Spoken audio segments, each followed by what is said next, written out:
किया करें। तौफीक अल्लाह ने दी है तो आप मुस्तफ़ा की उम्मती बने, ये थोड़ी नेमत है। अंबिया हुजूर अलैहिस्सलाम को उम्मती बनने की ख्वाहिश करते रहे। मूसा अलैहिस्सलाम ने कहा मौला मैंने तेरे एक गुरोह का हाल पढ़ा, मैं ज़िमनन उधर चला गया हूँ ताकि आपको समझ आ जाए दीन की दावत का। मूसा अलैहिस्सलाम अर्ज़ कर दे बारी ताला मुझे एक बात तो बता। अल्लाह ने फरमा पूछे। या अल्लाह मैंने एक उम्मत का हाल पढ़ा। तो अल्लाह ने फरमा क्या? या अल्लाह उम्मत का हाल पढ़ा, आएगी उम्मत पहले मगर जन्नत में सबसे पहले जाएगी, आएगी सबसे आखिर में और जन्नत में सबसे पहले जाएगी। मौला वो मेरी उम्मत बना दे। फरमाया वो तेरी नहीं बन सकती, वो मेरे मुस्तफ़ा की उम्मत होगी। किसकी उम्मत होगी? आका। अच्छा बारी ताला मैंने एक ऐसी उम्मत का हाल पढ़ा है, अमल थोड़ा करेंगे, अमल थोड़ा करेंगे मगर कर्म तेरा बहुत ज्यादा होगा, वही मेरी उम्मत कर दे। अल्लाह पाक ने फरमा मूसा वो भी तेरी उम्मत नहीं करनी, वो भी मेरे मोहम्मद की उम्मत हो। इमाम मशीती बयान करते हैं कि बिल आखिर कहने लगे अच्छा अब बारी ताला मैंने एक उम्मत का हाल पढ़ा है, अगर वो नेकी करने का सोच लें, नेकी करने का सोच लें, एक नेकी मिलेगी। नेकी की तरफ चल पड़े 2 नेकियां मिलेंगी, नेकी कर लेंगे 3 नेकियां मिलेंगी। इतना कर्म तो पहली उम्मतों को नहीं मिला, वही मेरी उम्मत कर दे। अल्लाह ने फरमाया वो भी तेरी उम्मत नहीं करता, वो भी मेरे मोहम्मद की उम्मत होगी। नेकी, मैं दोबारा दोहराऊं, नेकी सोचे, सुने, एक नेकी, नेकी की तरफ चल पड़े 2 नेकियां और नेकी कर ले तो फिर 3 नेकियां।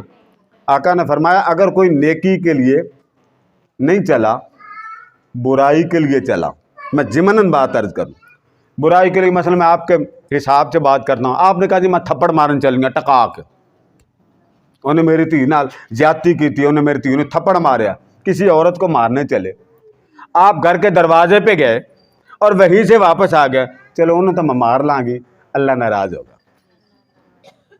क्या आपने कहा? अल्लाह। आका ने फरमाया मेरा उम्मती बुराई का इरादा करके चला और ये सोच करके अल्लाह नाराज होगा, इस बुराई छोड़ने पर भी अल्लाह उसको नेकी अता करता। बोलें दीन में मजा है कि नहीं? आगे मूसा अलैहिस्सलाम ने अर्ज किया बारी ताला अच्छा एक उम्मत का मैंने हाल पढ़ा, वो बुराई सोच लेंगे गुनाह नहीं मिलेगा, बुराई की तरफ चल पड़ेंगे गुनाह नहीं मिलेगा, बुराई कर लेंगे एक गुनाह मिलेगा। अब आप जरा नेकी देखें, नेकी सोची तो कितनी नेकियां मिली? 1। नेकी की तरफ चले तो 2, नेकी कर ली अलग से 3 नेकियां, और बुराई सोची गुनाह नहीं मिलेगा, बुराई की तरफ तेरे बुराई नहीं, गुनाह नहीं मिलेगा, बुराई कर ली तो कितने गुनाह मिले?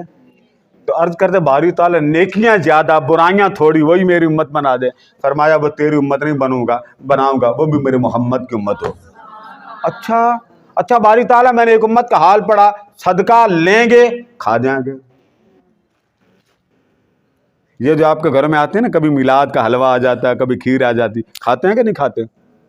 हालांकि सदका आम तौर पे हमारे सदके वाले भी बड़े सियाने हो गए, बकरा लेते हैं बाजार से, सीरी काट के किसी और को दे देते हैं, आ तू खा, और कलेजी खरोड़े बोल गए मैंने आपका बकरा तो नहीं छीना, बकरा यानी सीरी बार और बाकी सारा कुछ बोलिए ना सारा अंदर।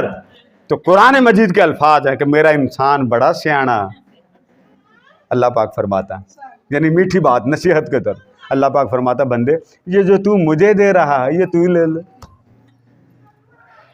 जो तू मुझे दे रहा है ये क्या कर तू ले ले, और जो तू ले रहा है वो सवाल ही नहीं पैदा होता। फरमा जब मुझे देने वाला लेता नहीं, आंख बंद कर लेता, नहीं कलेजी भी हड़प, खरोड़े भी हड़प, चांपा सारी लग पीस रोस्ट बना के खा गया, और मुझे क्या देता है? सीरी। वाह वाह वाह। तो पहले ज़माने में ना सदका पता कैसे करते हैं, मैं समझा दूँ। बकरा ज़िबा होता था, जानवर ज़िबा होता था, तो नबी दरमियान में वो माल रखता था, जानवर रखा या जंग का माल है रखते, ऐसे बैठ जाते थे, नबी दरमियान में बैठता था, तो नबी कहता था मौला कबूल कर। क्या कहते थे?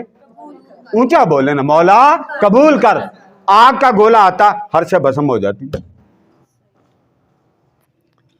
और आका के लिए कर्म क्या हुआ? फरमाया सोनिया तेरा उम्मती आप पे ही खा लवे, हम उसे सवाब दे देंगे। कितना फ़र्क है। तो मूसा अलैहिस्सलाम अर्ज़ कर दे बारी ताला सदका आप ही खा जाएंगे पर सवाब देगा वही मेरी उम्मत कर दे। फरमा वो तेरी नहीं बनाऊंगा, वो भी मेरे मोहम्मद की होगी।